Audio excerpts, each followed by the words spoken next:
Right, back with you tonight here on In Focus. Thanks for staying on. The Institute for Security Studies has released the findings of a report into the causes of xenophobia in South Africa, and it places the blame squarely on poor governance and corruption, saying xenophobia stems from government's inability to deal with poverty, unemployment and inequality. Joining us now for a detailed overview of the report is University of Johannesburg's Head of Research Institute for the Future of Knowledge, Dr. Anthony Kaziboni.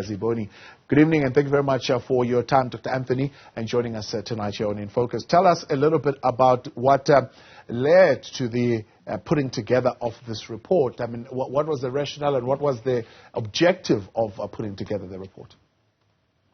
Thank you so much, Thabo, for having me, and good evening to the viewers. So, in the post-apartheid landscape, xenophobic tension has been escalating. The xenophobic sentiment has been escalating. Incidents actually predate 1994 against popular thought. So in this research, we noted a pattern of xenophobic eruptions, and unfortunately, whenever it happens, lives are lost and property is lost. Looking at the current situation, the current climate is extremely difficult for the ordinary South African. South Africa is currently facing what commentators have dubbed the triple challenge. So with that, and noting historical trends around eruptions, it was important for us to start looking at what the triggers are.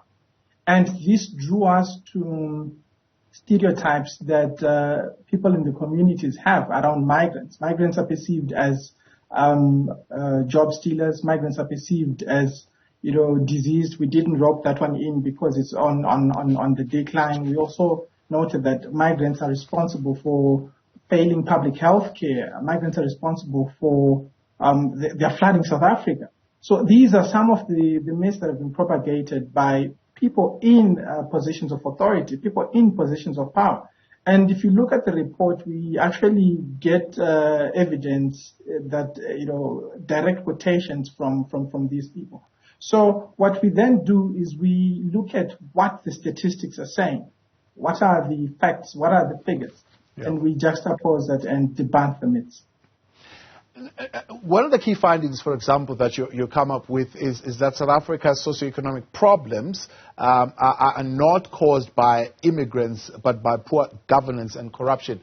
And many people will tell you that probably they will not argue strongly with what you're saying, but they would really also then go on to say that because of the poor governance and corruption, the resources become even more scarce. And therefore, this is what raises the perception that illegal immigrants in particular are a burden on the economy of the country. Indeed so. Anecdotal evidence indicates that. And it's important to understand realities. So when you're looking at migrants' movements and their patterns, first and foremost is to understand areas where they congregate. And these are areas where also South Africans find themselves. The biggest factor that determines the impact would be the proportion of migrants. StatSA notes that there are 3.95 million migrants. This figure, has been supported by the World Bank, and we had a meeting yesterday where it was explained how it was arrived at. Looking at that figure, in South Africa, it accounts to 6.5% of total migrants. And at that population proportion, migrants cannot statistically be responsible for failing healthcare. Migrants cannot be responsible at that statistic for crime. To speak more about crime, the police minister recently had a meeting in Tebeka with mayors, and there he noted that the South African prisons are full of South Africans. That's what he noted. And of the 544,000 inmates that were in there, 18,000 were only migrants. So the spaces that migrants congregate, that migrants are also inhibiting, are the spaces that poor South Africans are also around. So to an extent, anecdotal evidence may suggest that. But issues around corruption, you look at state capture saga, in the trillions of figures of monies were lost. And the Auditor General himself notes that if corruption is not managed, it's a precipice for violence, and South Africa is headed that way. Well, I suppose what doesn't help is the Department of Home Affairs itself saying we actually don't know how many illegal migrants are in the country because they are illegal to start with. So they are not documented. There is no documentation of them. But we do know that they are here because, I mean, if you take, for example, recent reporting just yesterday, 6 people were found on the N1 who were in that shootout between the illegal miners. Those that were found there are said to be undocumented. Those that were arrested, I think close to the hundreds now in Krugersdorp, are said to be undocumented. So in terms of the communities and the societies, they're looking at that and they're saying, surely there are, if they are in their hundreds, undocumented migrants in this country, some of them being caught up in illegal activities. That in itself could be fueling that sentiment.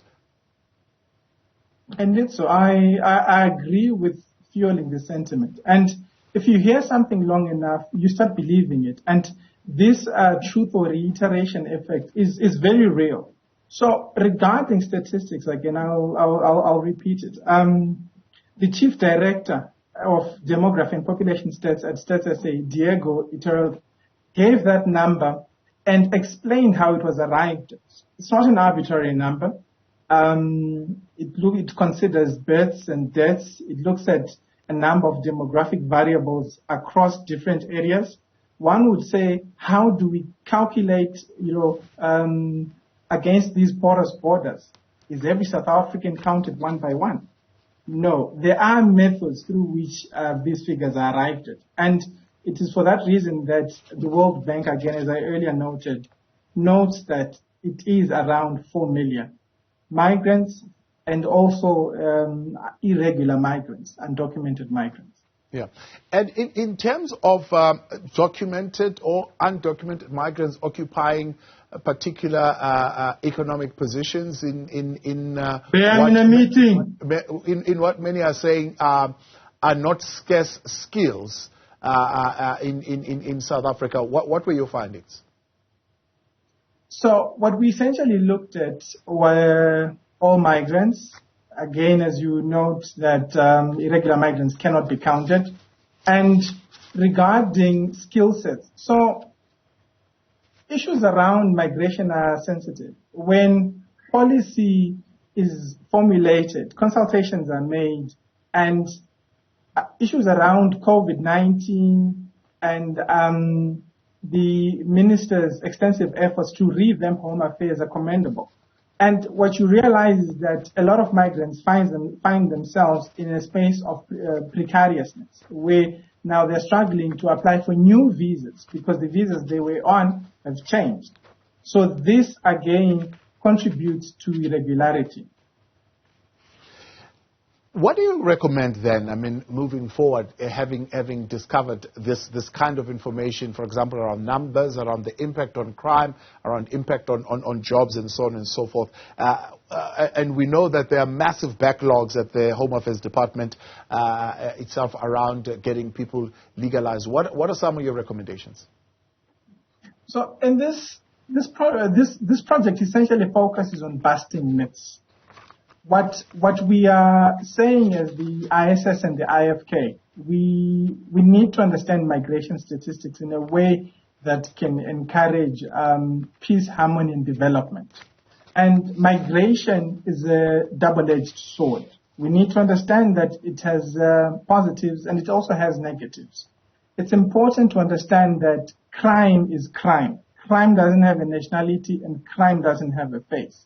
If we fall onto stereotypes, we will struggle.